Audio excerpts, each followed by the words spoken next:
ہم سب کے لیے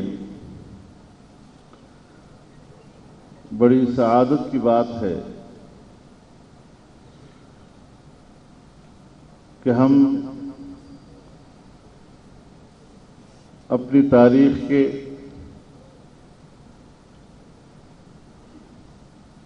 ایک بڑی علمی شخصیت کو یاد کرنے کے لیے جمع ہیں.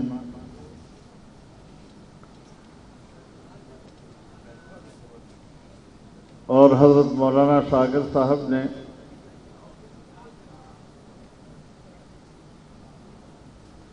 مولانا عبدالحکیم ہزاروی رحمہ اللہ کو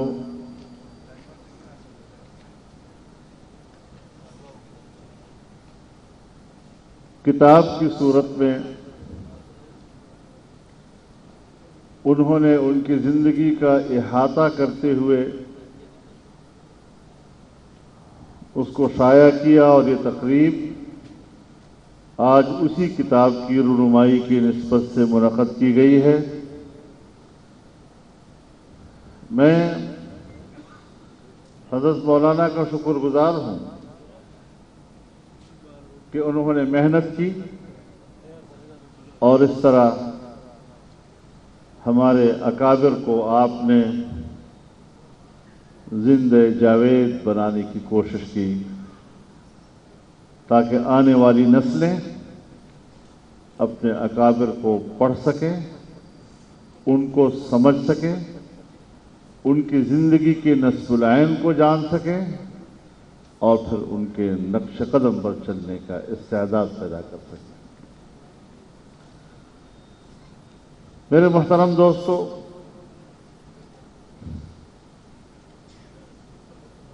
میرے لیے یہ تقریب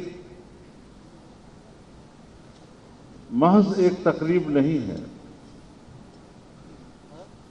تقریبات ہوتی رہتی ہیں، ہم اس میں شریک ہوتے رہتے ہیں، لیکن جس شخصیت کی یاد میں یہ تقریب منعقد کی گئی ہے ان سے میرا ذاتی رشتہ ہے. غالباً ہم 5ویں جماعت میں تھے، گرمیوں کی چھٹیاں تھیں. حضرت والد صاحب رحمہ اللہ قومی اسمبلی کے ممبر تھے تو ہمیں پنڈی لائے تھے. میری دونوں والدہ صاحبہ ہم یہاں پر ان دنوں یہاں رہے تو والد صاحب نے میرا داخلہ جامعہ فرقانیہ میں کرایا.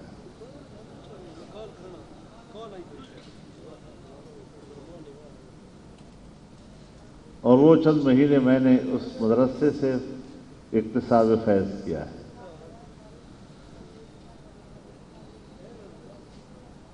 تو عبدالمجید ہزاروی صاحب ہمارے پٹھانوں کی اصطلاح میں میرے صاحبہ ہیں.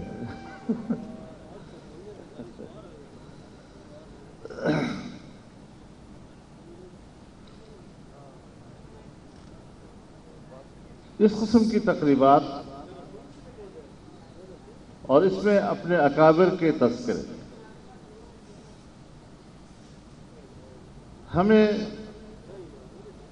اپنی تاریخ کی طرف متوجہ کرتے ہیں.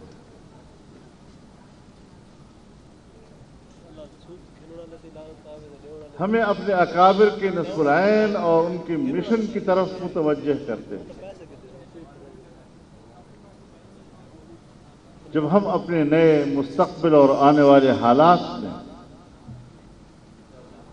اپنے لیے کوئی راستہ ڈھونڈتے ہیں تو ہماری ماضی اور ہمارے اسلاف اور ان کی قربانیاں ہماری رہنمائی کر رہی ہوتی ہیں.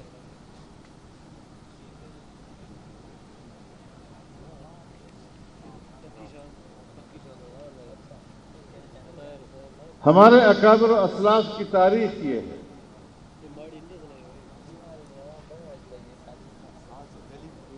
کہ ہر زمانے کی جماعت کو اس وقت کی آزمائشوں کا سامنا تھا.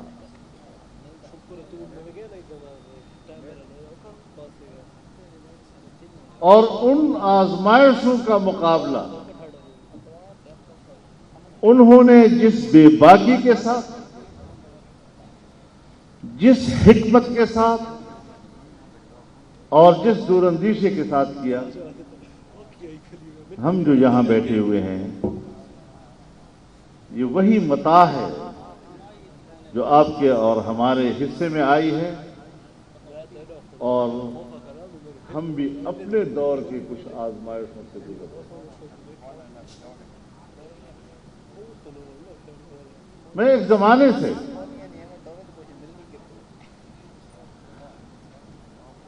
اپنے دوستوں کے سامنے جب حالات پر گفتگو آتی ہے تو عرض کرتا رہتا ہوں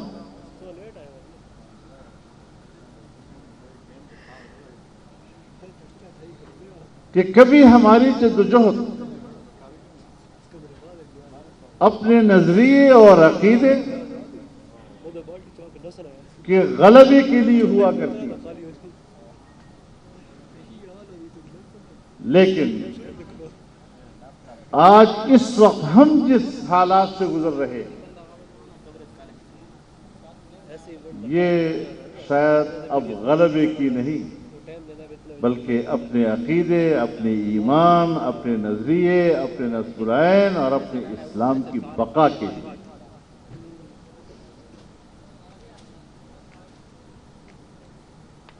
اور آج کے اس دور میں جس حکمت کی ضرورت ہے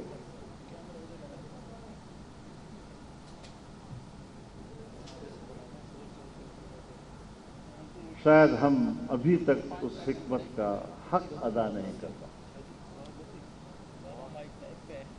حالانکہ دین نام ہے حکمت کا۔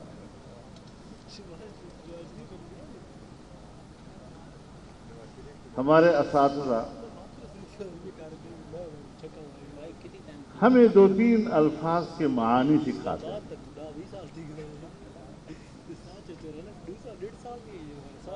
کسی چیز کے نفس ادراک کو علم کہتے ہیں،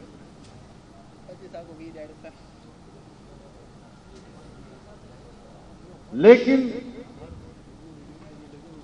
کسی چیز کے ادراک کے پیچھے جو علت کار فرما ہوتی ہے، جب ہم اس علت کو سمجھتے ہیں تو اس کو فقہ کہتے ہیں، اور جب ہمیں کسی چیز کا نفس ادراک بھی ہو جائے اور اس کے پیچھے جو علت ہے اس کا ادراک بھی ہو جائے تو پھر اس علم کو پبلک کے سامنے رکھنا، اس کا بیان کرنا، جب آپ اس کے موقع معان کو پہچان لیتے ہیں تو اس کو پھر حکمت کہتے ہیں۔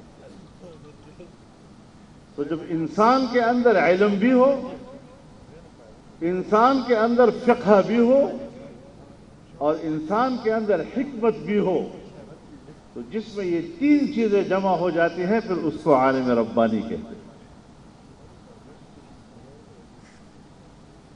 تو علماء کرام کی بہت بڑی موجودگی یہاں ہے۔ اس حوالے سے ہمیں آج بہت سے مسائل درپیش ہیں۔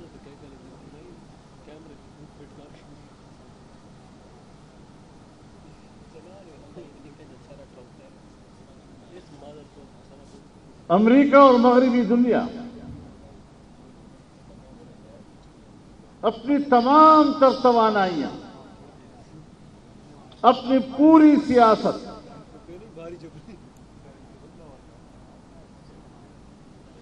بین الاقوامی سیاسیات،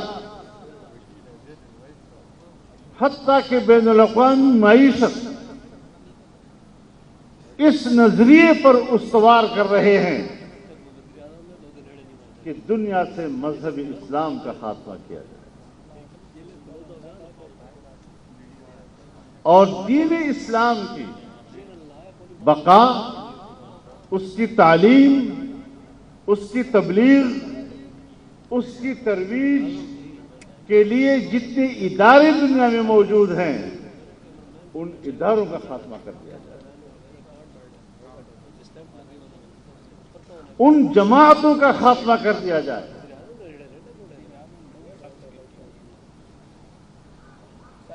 اگر ہم واقعی ان کے اس ایجنڈے کو اور اس ایجنڈے کے پیچھے ان کی حکمت عملی کو اور ان کے اہداف کو صحیح معنوں میں سمجھ لیں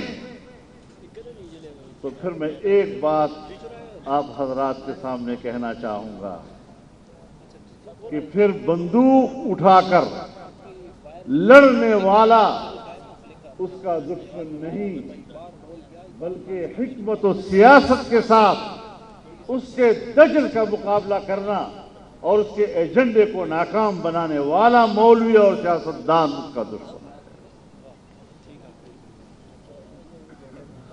سو ہم بھی ان کو جانتے ہیں اور وہ بھی ہم کو جانتے ہیں۔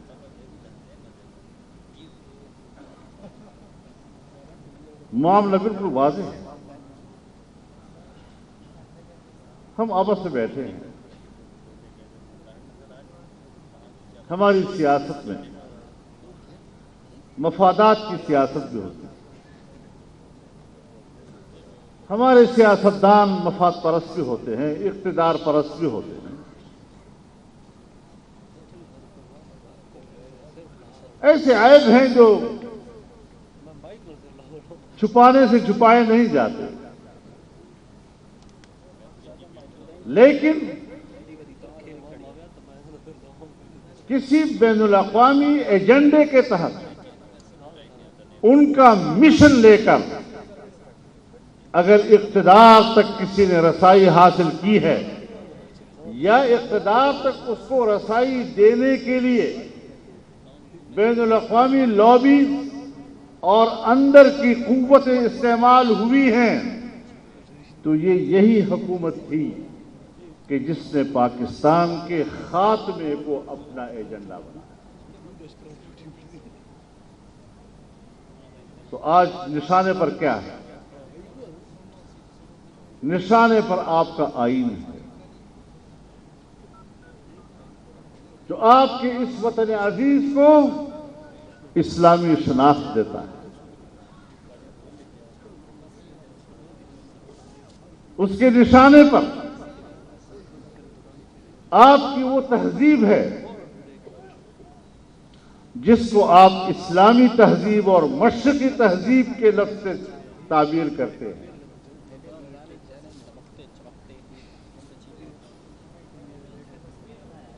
تو اس چادر کو وہ نوچنا چاہتے ہیں آپ سے۔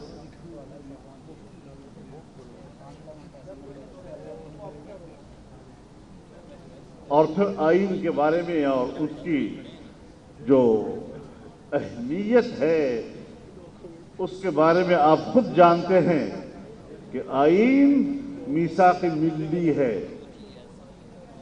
عام آدمی ہو، ادارے ہوں، سیاسی جماعتیں ہوں، اس کے قیادت ہو، اداروں کے سربراہ ہوں، حکمران ہوں، پارلیمنٹ ہو، عدلیہ ہو، منتظمہ ہو، سب کے سب ہم اس عہد و پیمان پر ایک قوم ہیں۔ اور اگر آئین بیچ میں نہیں ہے تو پھر اس قوم کو مجتمع کرنے کے لیے آپ کے پاس کوئی دستاویز موجود نہیں، پھر سب چیزیں زبانی کلامی ہو جائیں گی۔ یہ وہ بنیادی چیز ہے کہ جو قوم کو ایک پلیٹ فارم پر رکھ سکتی ہے۔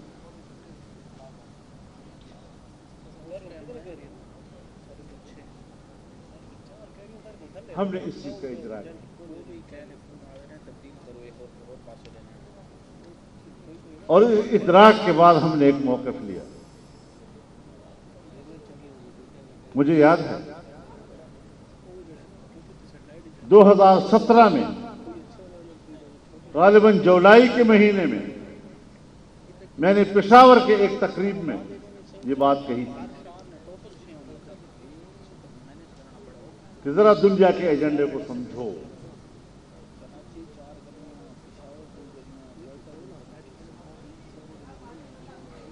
9/11 کے بعد امریکہ اپنا نظریہ دے چکا ہے کہ 21ویں صدی میری ہے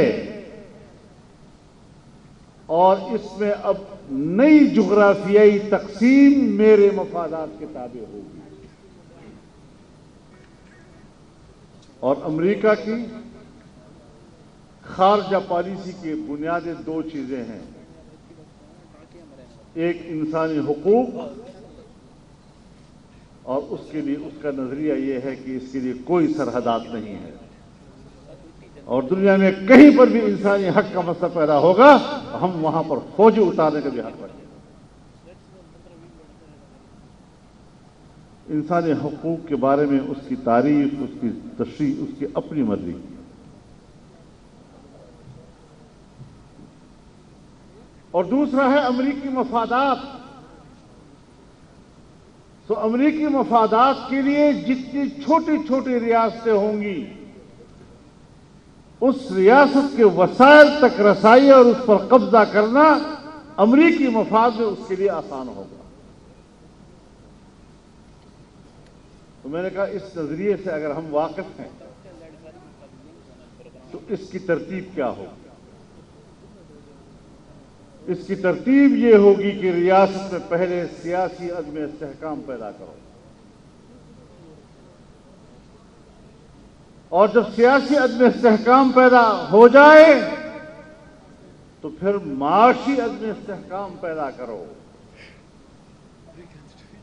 اور جب افراتفری ہو سیاسی لحاظ سے، معاشی لحاظ سے ملک دیوالیہ ہو جائے تو پھر اس ملک کے اندر بغاوتیں کھڑی ہوتی ہیں اور اس ملک کی تقسیم کے اسباب پیدا ہو جاتے ہیں. تو میں نے کہا کہ یہ پاناما کا جو مسئلہ آیا ہے یہ سیاسی عدم استحکام کے لیے آیا ہے اور جب یہ عدم استحکام ملک میں آ جائے گا اس کے بعد اگلا ایجنڈا معاشی عدم استحکام کا ہوگا جو آپ حضرات نے عمرانی حکومت کی صورت میں دیکھ لیا ہے. تو اس ترتیب سے چل رہے سوچ اور خطے میں پاکستان کو نشانہ بنایا انہوں نے. پہلے افغانستان، لیکن افغانستان میں ناکام ہو گئے. وہاں تمدنی ماحول پر قبائلیت غالب ہے تو وہاں کی اسٹریٹجک پالیسی مختلف ہوگی. لیکن پاکستان میں قبائلیت کے اوپر تمدن غالب ہے. یہاں آئین ہے، یہاں ادارے ہیں، یہاں اسٹیبلٹی ایک طرح کی ریاستی موجود ہے. تو ہم نے کہا کہ ایک جگہ تو گھر ہی نہیں ہے تو پھر گھر کو تعمیر کرنا پڑتا ہے. اس کے لیے جو اسباب ہوتے ہیں وہ اکٹھے کرنے پڑتے ہیں. لیکن اگر گھر موجود ہے، مکان موجود ہے بنا بنایا اور اس میں خامی پیدا ہو جائے تو اس خامی کے لیے گھر نہیں گرائے جاتے، خامی دور کی جاتی ہے. تو پاکستان کے لیے ہماری حکمت عملی یہ ہوگی کہ ہم اگر اپنے وطن میں کوئی خامی اور کمزوری دیکھتے ہیں اس کی اصلاح کے لیے توانائیاں ہم صرف کریں.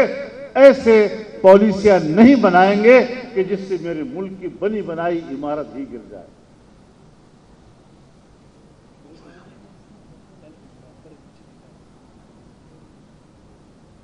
اس سمت پہ ہمیں سفر کرنا ہے. اب یہ دونوں صورتیں آ گئی.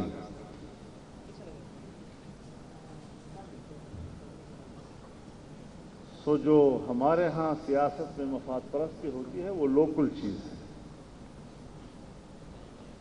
لیکن گزشتہ 3-4 سال میں یا اس وقت 5 سالہ چل رہا ہے یہ بین الاقوامی ایجنڈے کے تحت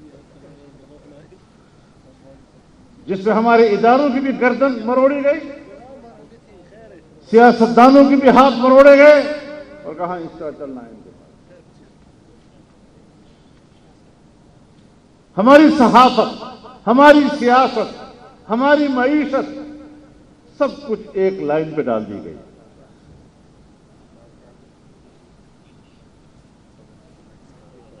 اب آپ کو سمجھ میں آ گیا ہوگا کہ تمام سیاسی قوتوں کا ایک جگہ اکٹھا ہونا کیوں ضروری تھا، اور 25 جولائی 2018 کے اگلے دن 26 جولائی کو میں اسلام آباد پہنچا اور 27 جولائی کو میں نے تمام سیاستدانوں کو ایک مجلس میں بٹھا لیا، اور میں شکر گزار ہوں کہ پاکستان کی تمام سیاسی قیادت یکجا ہو گئی اور ایک سیاسی فیصلہ کیا کہ یہ حکومت ناجائز ہے، الیکشن قبول نہیں ہے، بڑے پیمانے پہ دھاندلی ہوئی ہے۔ حالانکہ اس قوت کے بارے میں جو میرا نظریہ تھا، ممکن ہے میں اس وقت کسی کو قانع نہ کر سکتا، لیکن جس نقطے پر ہم ان کو قانع کر سکتے تھے اور ان کو آمادہ کر سکتے تھے، وہ دھاندلی کا ایک ایسا کھلا ڈولا دن دہاڑے ڈاکہ تھا کہ جس کا انکار کوئی نہیں کر رہا تھا۔ یہاں تک کہ ہمارے ساتھ اس قرارداد میں اور اس اتفاق رائے میں بیٹھی ہوئی کچھ جماعتیں جو بعد میں شامل ہو گئی حکومت میں، لیکن اس نظریے میں ہمارے ساتھ ایک اتفاق رائے پیدا ہے، چاہے مذہبی جماعتیں، چاہے قوم پرست جماعتیں، چاہے علاقائی جماعتیں ہوں، چاہے قومی سطح کی جماعتیں ہوں، سب کے سب ہم ایک پلیٹ فارم پر اکٹھے ہو گئے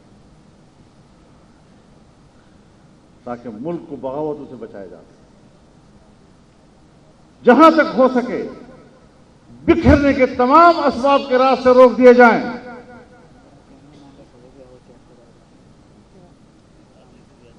اور ہم نے تحریک چلائی۔ میرے ساتھیوں، تحریک کی حکمت عملی پر ہماری رائے شاید قبول نہ بھی ہوئی، لیکن ہم نے اس بات کو اہمیت دی کہ اتفاق رائے ہر صورت میں رہے۔ اس سیاسی اتحاد میں تھوڑی بڑی توڑ پھوڑ بھی آتی رہی، لیکن ہم نے دور نہیں جانے دیا کہ ہدف ایک رکھو۔ اگر آپ کا ہدف تقسیم ہو گیا تو پھر اس کے بعد اس ملک کے مستقبل کا کوئی، اب آپ مجھے بتائیں کہ اگر نتیجہ آئین ہو، اگر ہدف مذہب ہو، تو کیا آئین کے اسلامی حیثیت ہدف ہوگا یا نہیں؟ آئین کے اسلامی دفعات جو آپ کے ملک کو ایک دستوری حیثیت دیتے ہیں مذہب کے حوالے سے، کیا اس کا خاتمہ ہوتا یا نہ ہوتا؟ اگر ہمارے آئین میں اسلامی دفعات ہیں، ناموس رسالت کا تحفظ ہے، عقیدہ ختم نبوت کا تحفظ ہے، کیا ہم اب بھی اس کے انتظار میں ہوں کہ ہاں کنفرم کر لیں کہ ہے یا نہیں؟ اس سے بڑھ کر سادگی اور نہیں ہوگی۔ اس خول سے ہمیں اب نکلنا ہوگا۔ یہ سارا ایجنڈے میں اور معاشی انحطاط،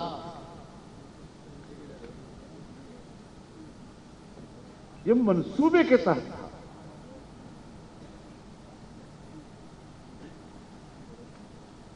اور سب چیزیں اب سامنے آ رہی ہیں۔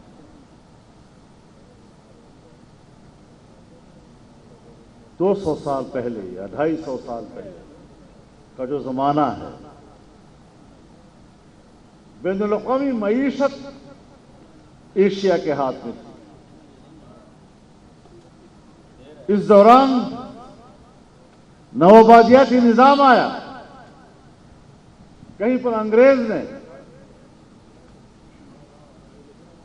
کہیں پر فرانس نے، کہیں پر اٹلی نے، جگہ جگہ علاقوں پہ قبضے کر لیے، اور جس کو ہم سامراج کہتے ہیں، سامراج، میرے خیال میں ڈکشنری میں شاید یہ لفظ نہیں ہوگا ہے، لیکن ہم خود اس کی ایک تعریف کرتے ہیں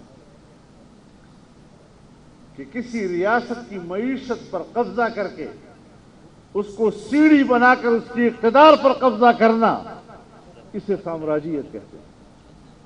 یہی ہمارے ساتھ ہوا ہے، انگریز نے یہی راستہ اختیار کیا، ایسٹ انڈیا کمپنی آئی، تجارتی کمپنی تھی، لیکن بعد میں حکمران بن گئے، اور جو ہی انہوں نے اپنی حکمرانی کا اعلان کیا، ہمارے اکابرین نے اس کے خلاف جہاد کا اعلان کر دیا۔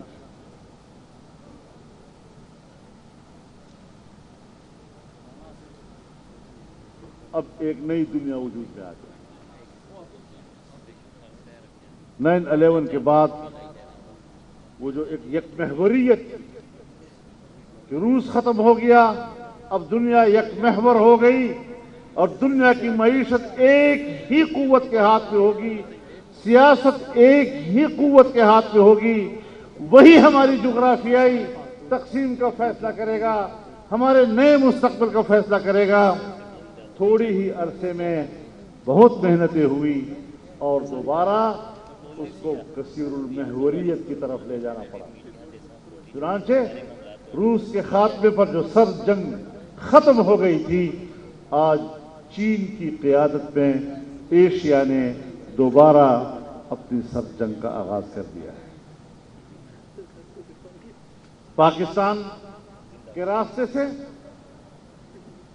دنیا کے ساتھ تجارت کا پہلا راستہ پاکستان تھا، اور سوویت یونین کی شکست کے بعد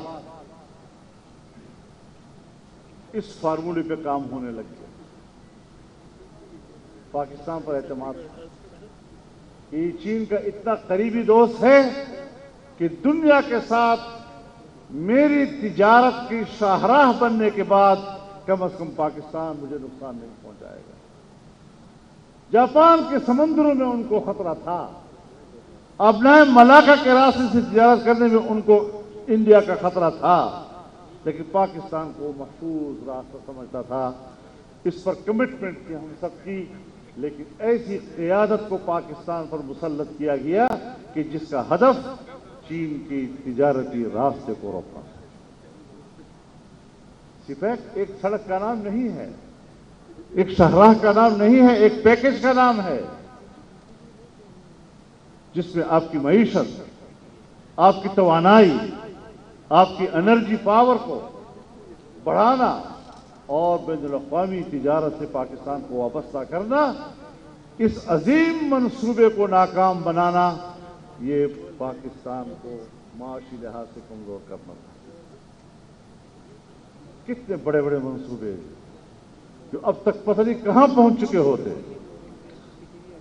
اور ایک چیز میں آپ کو بتانا چاہتا ہوں کہ وہ گوادر کہ جس کی بندرگاہ کے بارے میں کہا جاتا تھا کہ پوری ایشیا کا گہرے ترین سمندر ہے اور دنیا کا بڑا سے بڑا جہاز یہاں آ کر رک سکتا ہے، کراچی سے بھی گہرا، چابہار سے بھی گہرا، بندر عباس سے بھی گہرا، دبئی سے بھی گہرا، جدہ سے بھی گہرا، اتنا ڈیپسٹ سی جو اس پورے ایشیا میں تصور کیا جاتا تھا، آج آپ جائیں اور اس سمندر پہ کھڑے ہو جائیں، اس کی سطح مٹی آتے آتے 11 فٹ رہ گئی ہے۔ اب تباہ و برباد کر دیا انہوں نے ہمارے اس پورے منصوبے کو۔ اب یہ اگر سب اکٹھے نہ ہوتے، ایک قومی وحدت وجود میں نہ آتی، ہم اس ایجنڈے کے خلاف جہاد نہ کرتے،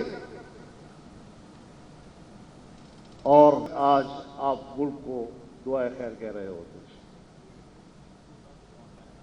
لہذا ہم نے جو تحریک چلائی پاکستان کی بقا کی چلائی، پاکستان کے آئینی شناخت کی چلائی ہے، لیکن بہت سی چیزیں ہم گنوا بھی چکے ہیں۔ ہماری تہذیب بری طرح متاثر ہوئی. ایک طرف آپ کے این جی اوز ہیں، آپ کا مدرسہ این جی او ہے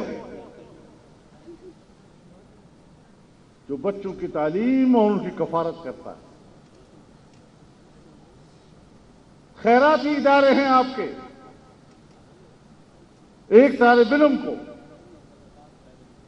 کتاب بھی مہیا کرتا ہے، کمرہ بھی مہیا کرتا ہے، چارپائی بھی مہیا کرتا ہے، بستر بھی مہیا کرتا ہے، بجلی بھی مہیا کرتا ہے، گیس بھی مہیا کرتا ہے، صبح و شام اور ناشتے کا کھانا بھی اس کو مہیا کرتا ہے. اور یہاں تک کہ امتحان میں دیے ہوئے پرچہ لکھنے والے کاغذ، اس پر بھی 1 روپیہ طالب علم سے وصول نہیں کیا جاتا، اور ہر مہینے طلباء کو مدرسے میں وظیفے بھی نہیں جاتے تاکہ وہ اپنی ضرورتیں پوری کر سکیں. دنیا میں اس طرح کی رفاہی ادارے کا کوئی تصور موجود نہیں ہے. اگر ایک این جی او آپ کے گاؤں میں، آپ کے علاقے میں کوئی رفاہی کام کرے تو 80% اگر اس نے خرچ کرنا ہے تو 20% آپ نے بھی حصہ ڈالنا ہوتا ہے. ایک میرا مدرسہ ہے کہ جس میں پڑھنے والے کو 1 روپیہ کا حصہ بھی ڈالنا نہیں پڑتا. اس ادارے کے درپے کیوں ہو گئے؟ اور ایسی این جی اوز کہ جو صرف اس بات کے لیے تشکیل دی گئی ہیں کہ وہ ہماری تہذیب کے خلاف آواز اٹھائے، ہماری نئی نسل کو تباہ کرے. اور میرے سامنے اس کا اعتراف ہوا ہے، میرے سامنے، کہ ہم نے خیبر پختونخوا کی حکومت اس لیے ان کے حوالے کی ہے کہ پشتون بیلٹ میں مذہب کی جڑیں گہری ہیں، اور مذہب کی ان گہری جڑوں کو اکھاڑنے کے لیے اس سے زیادہ موزوں شخص ہمارے پاس نہیں تھا.